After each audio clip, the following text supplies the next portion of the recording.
Hello, this is Eileen, the environmental educator, and in this video, we're going to talk about water is making its value known, I guess, right now. This is a June 12th, 2024 article. Today's the 19th. Idaho farmers face water curtailment, 500,000 acres at risk without a new deal. And here's, I think this is an Idaho Press article, June 18th, yesterday.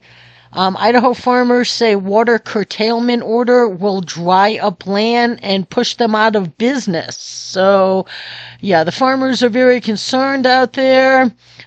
Farmer sounds alarm over water restrictions that can damage 500,000 acres of farmland.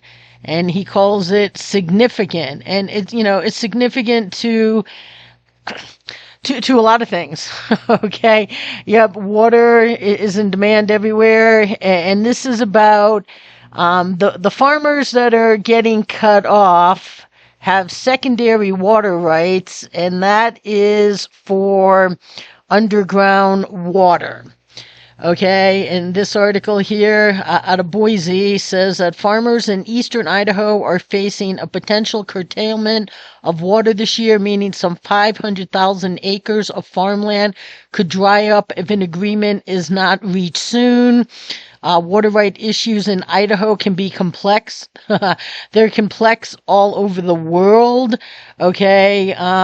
They say it often follows a system of first in time, first in line. The current issues facing the eastern Idaho water users is between surface water and groundwater users. The last agreement between the two was in 2016, and right now the government says that a lot has been learned in the 8 years since the last agreement, including what not to do. So they say since the agreement between the surface waters of groundwater users 8 years ago, we have learned a couple of things for what long-term solution requires. It must include averaging a component of details around the concept of water blocking. Our farmers deserve to know what their water allotment will be each year before they plant to meet their business and other obligations. Well, you know what? They need to know that before each year. Because you can't go to the bank and be like, hey, yeah, I got a business. Well, we can operate this year, but maybe not the next year. It depends. We'll find out later on if we can do that. And then maybe we can get back to work the year after that. Okay. Yeah, it doesn't work. I mean, one of these guys says that, he could lose $3 million this year if this stands up. And he's like, you don't recover for that. So, a lot of people are arguing that this is part of the attack on the food system. They grow a lot of food out there in Idaho. So the governor, lieutenant governor, director of water resources, and representatives from both the groundwater and surface water users are working to reach a new agreement before the order curtailment dries up an estimated 500,000 acres. And they say that that 26 agreement is showing its age. It doesn't seem, from what they say here for what it needs, it doesn't seem like it was really thought out that well, or maybe, I don't know. But they say here that a view of the 2016 plan as the best vehicle for groundwater districts to avoid curtailment this year. I also acknowledge that it, too, is showing its age. One possible path forward is developing an improved plan to replace the 2016 plan, a plan that works on what we now know works and avoids what does not. Okay, such a plan should include averaging conservation actions, in-season measurement of groundwater use, predictable and confident access to storage water, and achievable recovery goals with reasonable timelines. So, yeah, that would probably, be helpful. But right now, the farmers are sweating it out because, it could put them out of business. I've seen some other videos where they remind you that, and now I don't know, water's complex everywhere, but at least in a lot of cases, if you don't use the water that's allotted to you, then you lose it. That's just it. Like, well, you didn't need it last year, you didn't use it, so your water rights are gone, So these articles don't say that here, but that does happen a lot of places. And people think that this is, really an attack on the food system. So there's a third generation Idaho farmer, Adam Young, and they say he's not just thinking about his current, crop. He said that this year he's confronting the reality of up to 70% of his 2,700 acre farm could dry up this year. And he said that the crops are already in the ground. He's already invested in seed, fertilizer, and other inputs.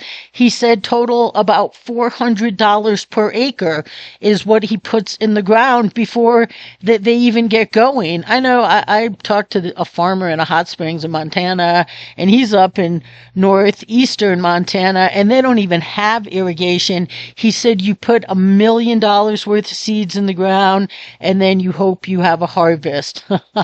That's just crazy. But this Young said that if the water shut off, it would mean a total loss for this year's wheat and barley crop. And he would expect to get 1 cutting of alfalfa in, but he had hoped for 3. So he said being done for this year means absorbing millions of dollars in losses. We don't recover from that. This would spell the end of our business, and that's true for everyone else, frankly, who is farming. So, yeah, there's a lot of, he said that the farm sustains his parents, his family, his brother's family, 2 full-time employees with 30 years of experience, 2 landlords, and additional part-time and seasonal employees. And not to mention, all the money they put into their local economy. And, when they go to the store to buy their replacement parts or the belt for, all of their equipment and feed. And they support a lot more than that. There's also a representative, Stephanie Mickelson of Idaho Falls, and she's the chair of the Idaho Groundwater Appropriators. She's also affected by the current curtailments. She's the CFO of Mickelson Farms, which grows several varieties of potatoes, as well as winter and spring wheat varieties.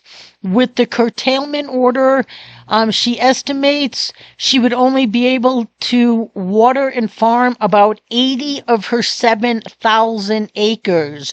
You're talking about wiping out family farms and other businesses across the sector. It's basically a draconian way to bring about what they need. So, they say that the water is really running high this year. That might be in this article here, that they say that, the rivers are kind of right here. The rivers are running as high as they possibly can. Okay, let's stop this. Okay. And they're trying to keep those dams from breaking because they said this is happening during a very plentiful water year. The reservoirs are completely full. They're dang near breaking.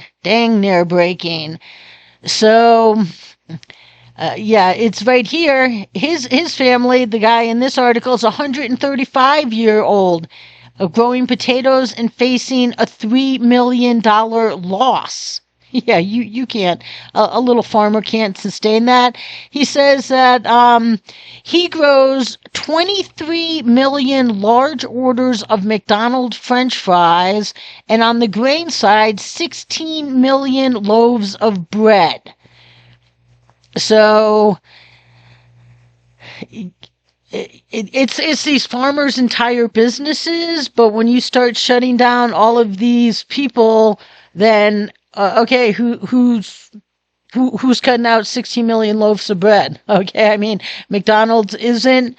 Their sales are down, all fast food, but then those people are going to be, eating at home. So these farmers could, sell to markets, so they could still make their potatoes French fries. Okay, who's going to be feeding the people if these people are put out? So the governor says that he has the ability and the Constitution to end this curtailment. That's part of his role and job. He believes that he and fellow farmers in the state are. The farmer says this. Murdoch says that he and the fellow farmers are being checkmated legally. So, they'd like the governor to step in, but I guess the biggest thing they can do right now is what they say here, come up with a new agreement. And maybe it's in this other article. They've got to do something. I mean, water use, water scarcity is a much... It becomes bigger and bigger every year, more and more people, and everybody needs water, every product. I mean, hey, you know what? This doesn't really affect Idaho, but it affects a lot of things because, the Snake River feeds a lot of things, and all of these water sources, they can't use water because we have to use it for everything else we use water for. And if we just lived responsibly, we could have water for our farms and then water for the things that we need without putting farmers out of business. So right now, the water situation is heating up out there over in Idaho, and we'll have to see how this plays out. I mean, you could end up bankrupting endless, small, little, hard-working farmers whose farms support multiple families of the farm owners and a gazillion other workers and lots of town businesses. So... water's serious, people. We need to use it responsibly. Stay tuned.